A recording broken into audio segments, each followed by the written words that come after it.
Hello friends, SH classes में आपका स्वागत है। और हम आपके लिए लेके आए हैं विज्ञान की श्रृंखला में एक नया टॉपिक, जो हम संवेदी अंगों की बात कर रहे थे। मैंने अपने पिछले लेक्चर में आँख को कंप्लीट कर लिया है और आज आपके सामने एक नए टॉपिक की बात करेंगे जिसे हम कान कहते हैं। कान यानी ईयर। कान मैं आप लोगों को सबसे पहले बता दूं कि कान जो होता है वो मानव शरीर में दो प्रकार के काम करता है। कान के दो काम, कान यानी ईयर, दो काम होता है। पहला तो कान सुनने का काम करता है, किसी भी बात को सुनने का काम करता है। दूसरा हमारी बॉडी को संतुलित करने का काम करता है, बॉडी को बैलेंस करता है काम। ये वाला बात, सुनने वाली बात तो सब लोग जानते हैं, लेकिन बॉडी को संतुलित करने का काम मानव का दिमाग नहीं करता बल्कि कान करता है। ये बात बहुत कम लोग जानते हैं। लास्ट ईयर पीसीएस के एग्जाम में ये सवाल पूछा गया है कि निम्नलिखित में से कौन सा है जो मानव शरीर को संतुलित करता है।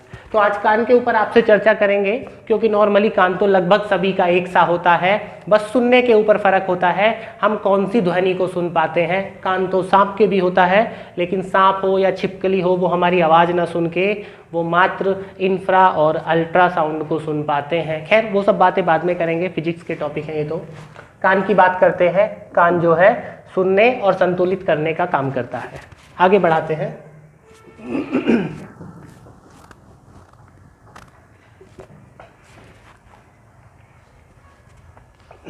कान वैसे अपने आप में बहुत टिपिकल टॉपिक है, आप ध्यान से सुनिएगा और वीडियो को लाइक कर दीजिएगा पहले ही।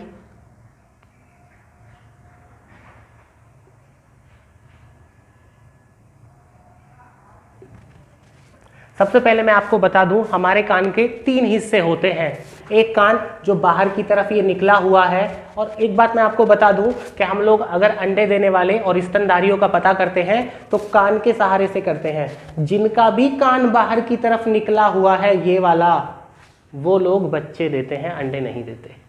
और जिनका कान हमको बाहर से दिखाई नहीं देता है वो मोस्टली अंडे देते हैं। आप लोग देखिए, चाहे मुर्गी हो या फिर छिपकली हो, चाहे बत्तख हो, कोई भी हो, जिनका कान बाहर की तरफ लटका हुआ नहीं है, ये कान जिसको हम बाह्य कर्ण या फिर पिन्ना या ईयर पिन्ना अलग अलग नामों से जानते हैं, वो अंडे नहीं देते, वो बच्चे देते हैं। यानी हर एक स्तनधारी का कान बाहर की तरफ निकला होता है। ये मानव कान है जो इस तरीके से बाहर घूमा हुआ है, और ये वाला हिस्सा है जहां पर बालियां वगैरह पहन लेती हैं भाई महिलाएं। कान का ये वाला हिस्सा, इसको हम बाह्य कर्ण बोलते हैं। बाह्य कर्ण यानी एक्सटर्नल ईयर। एक्सटर्नल ईयर सबसे बाहरी हिस्सा करता क्या है?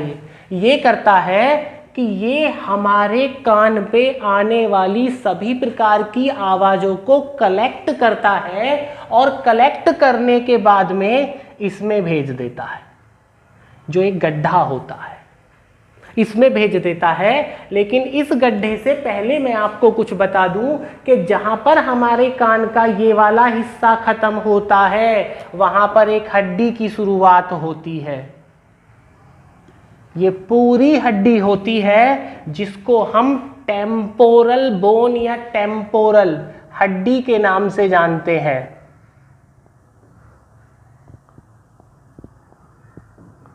इसको हम टेम्पोरल हड्डी के नाम से जानते हैं। यानी जो हमारा कान है वो एक हड्डी के अंदर है। उस हड्डी, मान के चलो ये एक हड्डी है, इस हड्डी के अंदर एक खोखला बना हुआ है और उस खोल के अंदर हमारा पूरा कान है, और बस कान का ये बाहरी हिस्सा निकला हुआ है।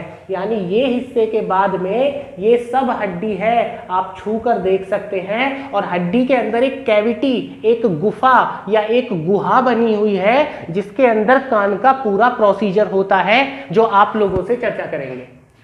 ये हमारा बाहर, ये वाला जो हिस्सा है, इसको हम बाह्य कर्ण या फिर पिन्ना के नाम से जानते हैं। पिन्ना, पिन्ना क्या करता है कि पिन्ना ध्वनि की सारी तरंगों को कलेक्ट करता है और कलेक्ट करके इसके अंदर भेज देता है। इसका काम मात्र इतना है। एक और बात, हम लोग अपने पिन्ना को अपने कंट्रोल में नहीं रख पाते, लेकिन गाय भैंस अपने पिन्ना को अपने कंट्रोल में रख पाते हैं। वो सभी जीव जंतु जो अपने कान को ऐसे करके हिला लेते हैं, ये उसी दिशा में हिलाते हैं जहां से कुछ ध्वनि आ रही होती है, और जहां से भी ध्वनि आ रही होगी वो अपने कान को उस दिशा में हिला लेते हैं और सारी ध्वनि को कलेक्ट करते हैं, और फिर इसी मार्ग से वो अंदर चली जाती है। भाई सुर्राख तो सभी के कान में होता है, होल सभी के कान में होता है। यहाँ से ध्वनि तरंग अंदर चली गई और अंदर जाने के दौरान यहाँ छोटे छोटे छोटे छोटे बाल होते हैं, आप लोगों ने भी देखे होंगे, जिसको हम रोम या हेयर्स बोल देते हैं। ये बाल क्या करते हैं, जो धूल के कण होते हैं उन धूल के कणों को रोक लेते हैं अपने पास, ताकि वो धूल के कण अंदर ना जा पाए। उन सभी धूल के कणों को ये छोटे छोटे बाल रोक लेते हैं। उसके बाद यहाँ पर क्या होता है, कुछ ग्रंथियां होती हैं।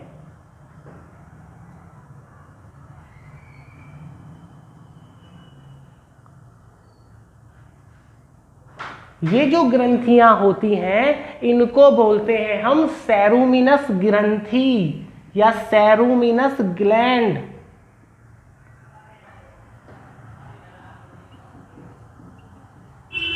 ये होती हैं सेरुमिनस ग्रंथि। ये करती क्या है, ये एक पदार्थ छोड़ती हैं जिसको सेरुमिन कहते हैं।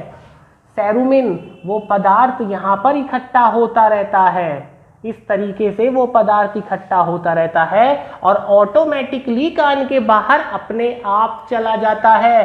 सेरुमिन, या इसको हम घूक भी बोलते हैं, घूक, या फिर मोम के नाम से जानते हैं, या फिर वैक्स बोलते हैं। अलग अलग नामों से अलग अलग लोग इसको पुकारते हैं। ये जो सेरुमिन होता है करता क्या है, ये प्रोटेक्ट करता है हमारे कान को। कौन से कान को, मिडिल ईयर को। कान के 3 भाग होते हैं, एक बाह्य भाग, एक मध्यम भाग और एक आंतरिक भाग, यानी external ear, middle ear and internal ear. 3 भाग होते हैं और ये हमारे मिडिल ईयर को मतलब प्रोटेक्ट करता है। किस चीज से, कोई कीड़ा ना बढ़ जाए, यहाँ से कोई कांतर ना चली जाए, सेंटीपीड्स ना चला जाए। आप लोगों ने सुना होगा भाई कान खजूरे का नाम, कि कान खजूरा है, कान में घुस जाता है, तो उसको रोकेगा कौन, उसको ईयर वैक्स रोकेगा, जिसको आप लोग चिमटी से निकाल देते हैं। नहीं निकालना चाहिए उसको। इससे हमारी बॉडी, हमारे कान को कोई नुकसान नहीं होता। ये प्रोटेक्ट करता है हमारे कान को। इसको अगर हम यहाँ से निकाल लेते हैं, तो यहाँ से निकालने का मतलब है कि हमने यहाँ से साबुन का रास्ता साफ कर दिया, साबुन भी हमारे कान में जाए, यहाँ से पानी भी हमारे कान में जाए, या फिर कोई कीड़ा चला जाए, कोई सेंटीपीड्स चला जाए, कुछ भी, मधुमक्खी कान में चली जाए, मकड़ी कान में चली जाए, या फिर चींटी चले जाए। और चींटी तो कान में घुस जाए तो बड़ी प्रॉब्लम हो जाएगी, आप लोगों को भी पता है। तो इसको निकालना नहीं चाहिए। जो ये निकलता है, इस किससे निकलता है, सेरुमिनस ग्लैंड या सेरुमिनस ग्रंथि के द्वारा। और सेरुमिनस ग्रंथि एक पदार्थ छोड़ती है जिसको बोलते हैं सेरुमिन, घूक या फिर वैक्स, वैक्स के नाम से जानते हैं। उसके बाद में आगे जाके एक पर्दा लगा होता है जिसको कान का पर्दा बोलते हैं। इसको बोलते हैं टिम्पेनम। ये वैसे टेढ़ा होता है, इस तरीके से होता है, ये इस तरीके से होता है।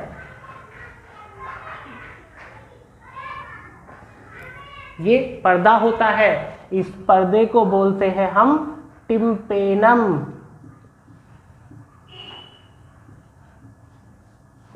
टिम्पेनम या फिर कान का पर्दा,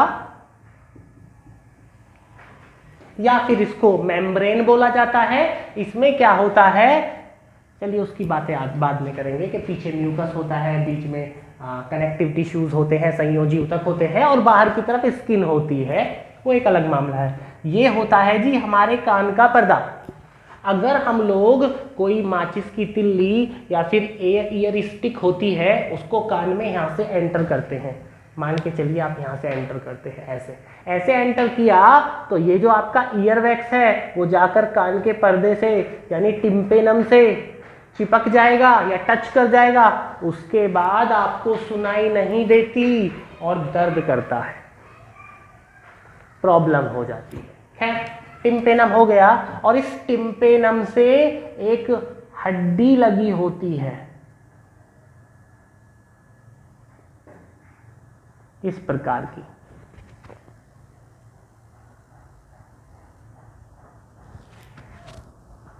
टिम्पेनम से वैसे जो हमारा टिम्पेनम तक का जो एरिया आता है वो हमारा बाह्य कान या फिर एक्सटर्नल ईयर में आता है।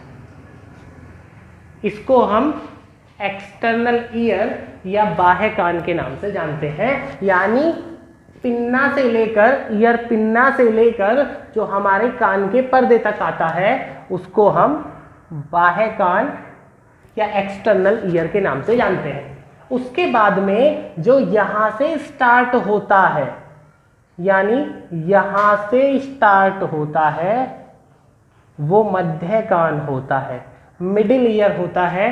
मैं इस टिम्पेनम को मिटा रहा हूं बस यहां से, और इस ग्लैंड को मिटा रहा हूं। जो यहां से स्टार्ट होता है वो हमारा मिडिल ईयर होता है, यानी मध्य कान होता है, मिडिल ईयर, मिडिल ईयर मध्य कान होता है। और ये मध्य कान में सबसे पहले जो एक हड्डी लगी होती है हमारे कान के पर्दे से, ये रहा पर्दा, यानी टिम्पेनम से लगी होती है, इसका नाम होता है मेलियस। इस हड्डी को हम मेलियस के नाम से जानते हैं, मेलियस। और इसका एक दूसरा नाम भी होता है जिसको हम हैमर बोन बोलते हैं, क्योंकि ये हथौड़े के जैसी लग रही है देखने में। यहां से पकड़ो और ऐसे मारो, एग्जामिनर आपसे दोनों में से कोई सा भी नाम पूछ सकता है। वो डायरेक्ट पूछेगा कि हैमर बोन शरीर के कौन से हिस्से में पाई जाती है, तो मध्य कान में पाई जाती है। या फिर मेलियस, मेलियस मेलियस वो हड्डी है जो कान के पर्दे से टच की हुई है, हैमर बोन भी इसको बोला जाता है।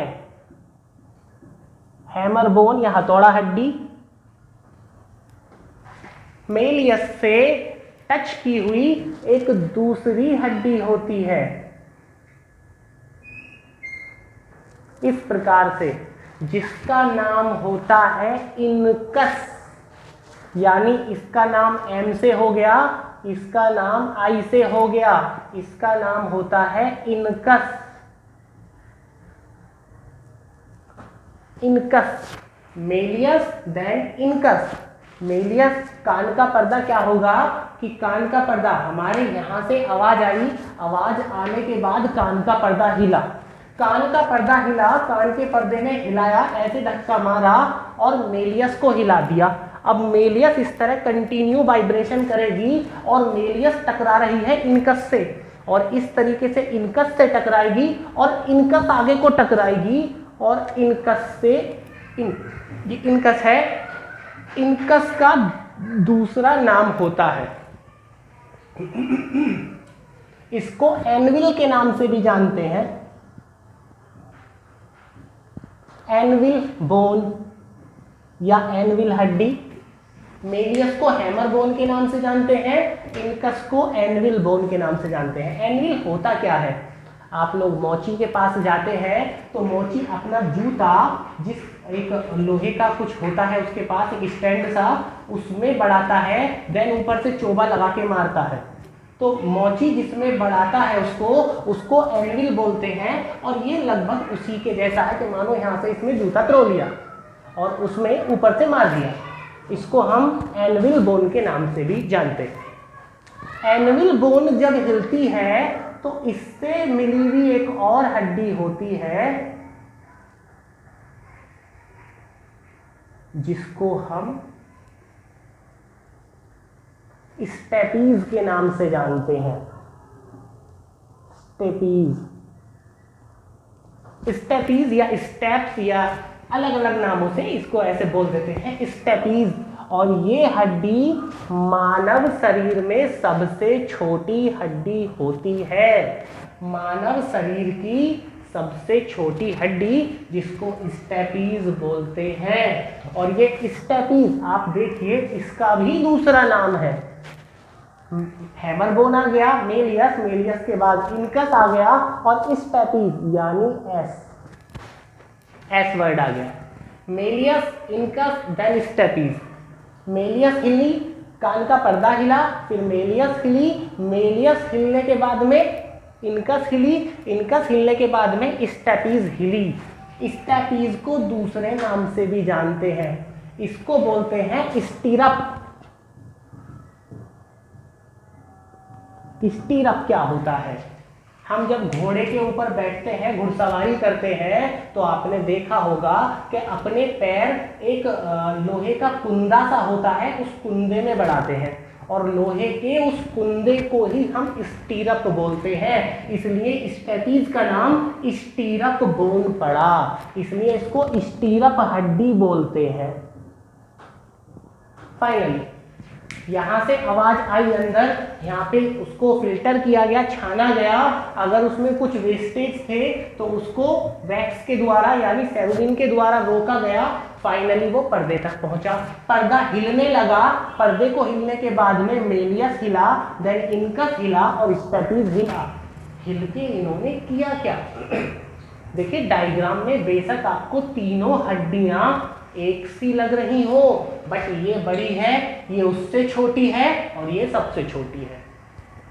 आप ऐसे मानिए कि बड़ा हिला, बड़े ने अपनी फोर्स छोटी को दे दी, छोटी ज्यादा हिली, उसने और छोटी को दे दी, वो एकदम ऐसे हिलने लगी, बहुत रफ्तार से हिलने लगी और हिलने के दौरान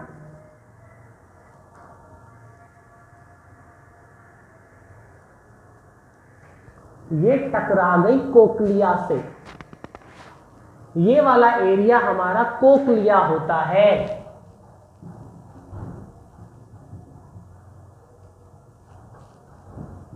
कोक्लिया होता है जो इंटरनल ईयर, ये हमारा एक्सटर्नल ईयर बाहर वाला कान, ये मिडिल ईयर बीच वाला कान, मध्य कान, और ये इंटरनल ईयर आंतरिक कान। ये हमारी हड्डी अभी तक चल रही है भैया, जो हमारी हड्डी है, जो टेम्पोरल हड्डी बोली है, ये पूरा का पूरा इस हड्डी में ही है, पूरा का पूरा हड्डी में है। और ये कोक्लिया है, यहां से एक ऑप्टिक नर्व, ऑप्टिक कह रहा हूं, यहां से एक ईयर के लिए नर्व जाती है, यहां से और जो दिमाग में चली जाती है और दिमाग में सुनने का काम करती है। यानी ये वाइब्रेशन जब कोक्लिया से टकराते हैं वहां से संकेत पैदा होते हैं। कैसे होते हैं वो मैं आपको अगली वीडियो में बताऊंगा। संकेत पैदा होते हैं और दिमाग में चला जाता है। अब दिमाग उसको सुनने का काम करता है, संकेत पैदा करता है कि भाई ऐसा कुछ कहा, रिएक्शन करो।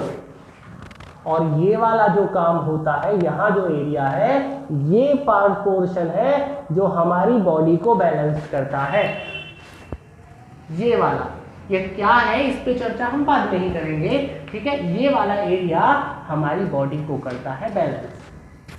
वापस अब पीछे की तरफ आते हैं। ये डायग्राम है, अगर स्क्रीनशॉट लेना है तो लीजिए, क्योंकि थोड़ा सा मिटाने जा रहा हूं मैं।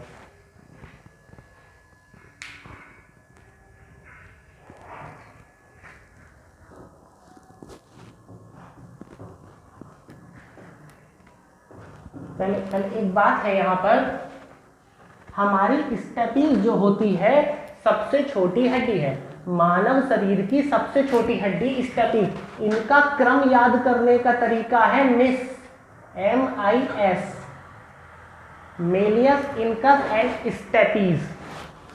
स्टेपीज से लगी हुई एक मांसपेशी होती है, एक मांसपेशी होती है। उस मांसपेशी का नाम क्या होता है? मानव शरीर की सबसे छोटी मांसपेशी होती है जो स्टेपीज से लगी होती है। कमेंट करके बताइए कि उसका क्या नाम है। आप में से जो भी कमेंट करेगा उसका सही नाम बताएगा, मैं अगली वीडियो में उसका नाम अनाउंस कर दूंगा। कमेंट करके बताइए कि उसका क्या नाम है। मैं आप लोगों को आज नहीं बता रहा हूं।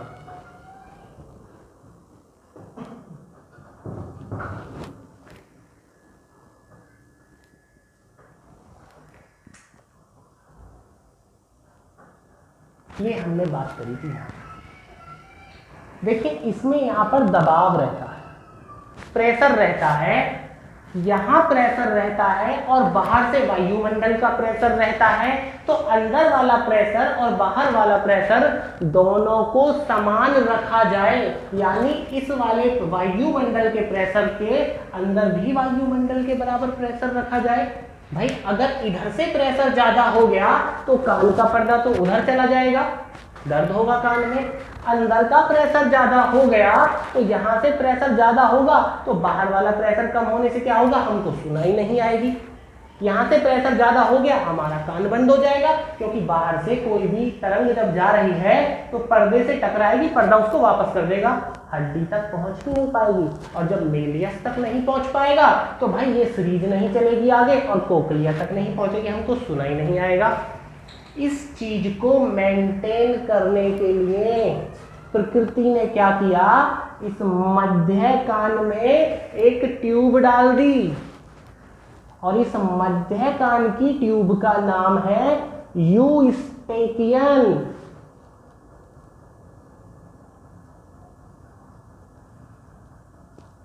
यूस्टेकियन ट्यूब या नलिका, इसको यूस्टेकियन ट्यूब या यूस्टेकियन नलिका बोलते हैं। ये करती क्या है, अगर यहां पर दबाव ज्यादा हो जाए, मान के चलिए यहां से दबाव आया और यहां दबाव ज्यादा हो गया, तो ये दबाव हमारे गले में उतर जाता है। यहां से ये वाली जो हमारी ट्यूब है नलिका, ये हमारे फेरिंग्स में खुलती है। फेरिंग्स यानी ग्रसनी, ग्रसनी जिसको हम सटकते हैं, यहाँ गले में आकर खुलती है। यही कारण है भैया कि जब कोई व्यक्ति बोलता है तो अपनी आवाज उसको मधुर लगती है मोहम्मद रफी की तरह, और अपनी उसी आवाज को रिकॉर्ड कर ले तो उसको अपनी आवाज बेसुरी सुनाई देने लगती है। वजह, जब वो खुद बोलता है तो एक तो हमारे गले से फेरिंग्स में यानी यहां से चल रही है आवाज और कोकलिया तक जा रही है, दूसरा हमारे मुंह से निकल रही है और कान से यहां से जा रही है। एक आवाज हमारी बोली यहां से गई और एक यहां से गई, देन दोनों यहां टकरा गई, ओवरलैप हो गया, दोनों की वास्तविकता बदल गई और यहां पर प्रेजेंट कुछ और हो गया। एक कहानी में क्या हुआ, दूसरी में हमने बोला, बोल के आवाज रिकॉर्ड कर ली। अब रिकॉर्ड करने के बाद क्या हुआ कि हमने बस रिकॉर्डिंग चलाई और रिकॉर्डिंग चला के कान पे लगा लिया, यानी अब हमारी यूस्टेकियन नलिका वाला काम खत्म। अब यहां से आवाज नहीं जा रही है, अब तो बस हम कान में से सुन रहे हैं। अब वास्तविक आवाज पहुंच रही है हमारे दिमाग तक, और यही हमारी वास्तविक आवाज होती है जिसको हम रिकॉर्ड करके सुनते हैं। एक व्यक्ति अपने जीवन में अपनी रिकॉर्डेड आवाज के अलावा अपनी वास्तविक आवाज को नहीं सुन सकता, क्योंकि ये नलिका जब तक बंद ना कर दी जाए वो तो सुन नहीं पाएगा, और ये नलिका बंद कर दी जाए तो दबाव बराबर नहीं रहेगा, तो वैसे बहरा हो जाएगा, तो समस्या आ जाएगी। अब इसमें एक और है, ऐसा किया क्यों गया, प्रकृति बहुत चालाक है भाई। प्रकृति ने यहाँ पे क्या सोचा, आप लोगों ने मूवी वगैरह में देखा होगा कि अचानक कहीं पर ब्लास्ट हुआ, कहीं पर बॉम्ब फटा, और बॉम्ब फटने के दौरान लोग चिल्लाने लगते हैं बहुत ज्यादा। अब चिल्लाते क्यों हैं, चिल्लाने की वजह होती है कि जैसे ही आवाज कानों में गई बहुत ज्यादा दबाव बना, हमारे पर्दे से टकराया, यहाँ टकराया और दबाव बहुत ज्यादा यहाँ गया, और ये दबाव डायरेक्ट फेरिंग्स में उतर गया। यानी यूस्टेकियन नलिका के द्वारा सारा का सारा दबाव हमारे गले में आ गया और वो दबाव हमारे मुंह और नाक से झटके से बाहर निकल गया और जैसे ही मुंह से बाहर निकला हमारे मुंह से आ की आवाज निकल गई एकदम, और वो जो आवाज निकली उससे ये प्रेशर मेंटेन हो गया। अगर ये नलिका ना होती तो हमारा कान का पर्दा फट जाएगा।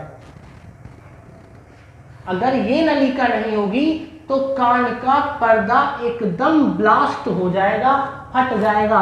यानी ये वाली नलिका मानव के कान को बहुत ज्यादा संतुलित करती है, मेंटेनेंस बनाकर रखती है वो दबाव का।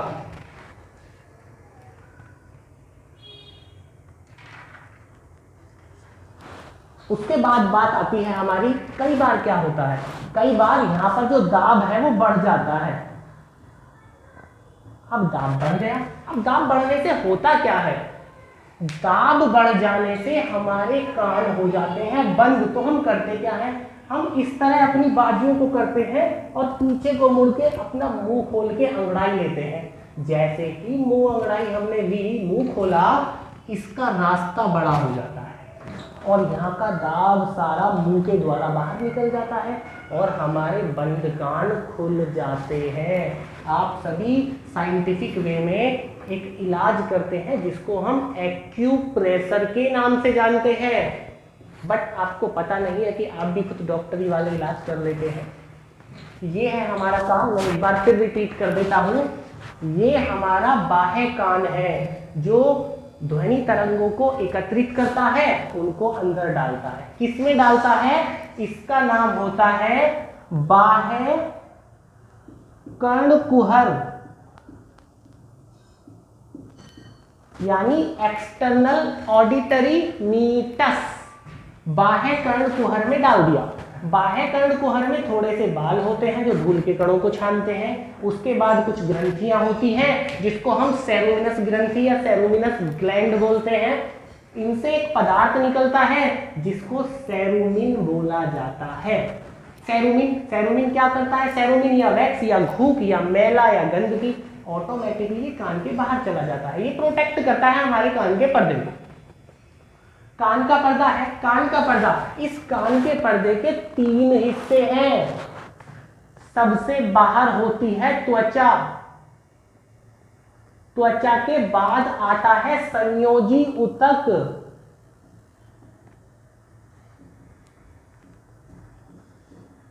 और संयोजी ऊतक के बाद आता है म्यूकस। म्यूकस यानी बलगम, वही जिसको आप नाक से या मुंह से थूकते रहते हैं, वो हमारी बॉडी में कई जगह पाया जाता है। म्यूकस,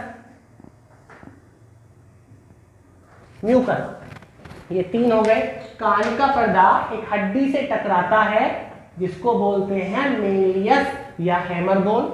ये आगे टकराता है इनकस या फिर एनविल बोन, फिर आगे जाता है स्टेपीज यानी इसको बोलते हैं स्टीरप बोन, मानव शरीर की सबसे छोटी हड्डी, और इससे एक मांसपेशी लगी होती है सबसे छोटी, उसका नाम भाई कमेंट में बताइएगा। यूस्टेकियन नलिका दबाव को समान रखती है। कौन कौन से मैं आपको बता चुका हूं। ये टकराती है, कोक्लिया तक जाती है। नेक्स्ट क्लास में बात करेंगे भैया इसकी, क्योंकि अपने आप में काफी जटिल और कठिन टॉपिक है, बट मैं आसान करके बता दूंगा आप सभी को। आप सभी इसी तरीके से लाइव मेरे साथ रहिएगा तो मैं आसान करके बताऊंगा, बट वीडियो को लाइक करिएगा जरूर। उसके बाद में जो हम कहानी चलाते हैं आगे को, एक बात और रह जाती है इसमें भैया, ये तीनों हड्डी जो मध्य कान में है ये कर क्या रही है, ये साउंड को एम्पलीफाई कर रही है। एम्पलीफाई, भाई शादी ब्याह होती है तो डीजे लगता है, डीजे में वो एक बॉक्स लाता है ब्लैक ब्लैक काले रंग का, एम्पलीफायर बोलते हैं जिसको। वो क्या करता है, वो थोड़ी सी आवाज को बहुत बड़ा करके बता देता है, मतलब कम आवाज को बहुत हाई कर देता है। ये तीनों हड्डियां भी एम्पलीफाई कर रही हैं, एम्पलीफायर का काम कर रही है। किसको एम्पलीफाई कर रही है, साउंड को, आवाज को एम्पलीफाई कर रही है। एक लास्ट बात रह गई है इसमें, इसके अलावा आधा टॉपिक है जो बाद में बात करेंगे। एक बात और रह गई है, हम लोग कोई भी आवाज सुनते हैं उसका असर हमारे कान पर 1/10 सेकंड तक रहता है। यानी अगर 1 सेकंड के 10वें भाग से पहले कोई व्यक्ति बोलता है तो हमें सुनाई नहीं आ रही। इसका मतलब आसान समझिए कि अगर कोई भी व्यक्ति 1 सेकंड में 10 शब्द बोल दे तो हम सुन नहीं सकते, क्योंकि हमारे कान पे असर रहता है। 10 सेकंड 10 शब्द बोल पाता नहीं, इसका मतलब है कि 1 सेकंड में अगर 10 शब्द बोल पाता है तो हम सुन सकते हैं, बट 1 सेकंड में 10 से ज्यादा बोल गया तो हम सुन नहीं सकते, फिर हमें सुनाई नहीं आएगा। क्यों? क्योंकि पुराने वाले शब्द हमारे कान पर है। सेकंड के 10वें भाग तक एक आवाज का, एक शब्द का असर हमारे कान तक रहता है। एक सवाल बनता है, एक खाली कमरे में हमारी आवाज गूंज जाती है, यानी हमारी आवाज टकरा के वापस आ जाती है। उसके लिए आवश्यक है कि कमरा इतना बड़ा हो और खाली हो जिससे आवाज को टकरा के वापस हमारे कानों तक आने में 1/10 सेकंड से समय थोड़ा ज्यादा लगे। अगर आवाज 1/10 सेकंड से पहले आ गई तो हम सुन नहीं सकते, बट अगर उसके बाद आएगी तो आवाज गूंजती हुई सुनाई देगी हमको। आज के टॉपिक में भाई, आज की क्लास में बस इतना ही। बाकी बातें हम अगली क्लास में करेंगे। अगली क्लास में इसको देखेंगे और हो सका तो शायद कुछ और इसके बारे में नई बात हो, नई चर्चा। कमेंट करके बताइएगा भाई वीडियो कैसी लगी, और वीडियो को लाइक करिए और शेयर करिए ताकि चैनल मोनेटाइज हो जाए। क्योंकि मैं आप लोगों को ज्योग्राफी पढ़ाऊंगा, और ज्योग्राफी में तब पढ़ा सकता हूँ जब हमारे पास में डिजिटल बोर्ड होगा। इस बोर्ड पे ज्योग्राफी पढ़ाना बहुत कठिन काम है, और डिजिटल बोर्ड हम तभी लगाएंगे जब चैनल मोनेटाइज हो जाएगा। वीडियो शेयर करिए, चैनल को मोनेटाइज कराइए, और वॉचिंग टाइम बढ़ाइए। नोट्स बनाने का तरीका पहले ही बता चुका हूँ मैं आप लोगों को। पहले एक बार वीडियो देखिए, उसके बाद आप लिखना स्टार्ट करिए ताकि आपको क्लियर हो जाए, और क्वेश्चन पेपर सॉल्व करिए ताकि ये दिमाग में ना रहे कि चाहे आप किसी भी एग्जाम की तैयारी कर रहे हैं, इंक्लूडिंग TCS या IAS का एग्जाम भी है, तो भी मेरा लेक्चर आपके लिए व्यर्थ नहीं होगा, तो भी आपके लिए काम आएगा वो। ठीक है, बहुत ही यूजफुल होगा, आप ध्यान से देखिए। ठीक है, हम अगली वीडियो में मिलते हैं। Thank you.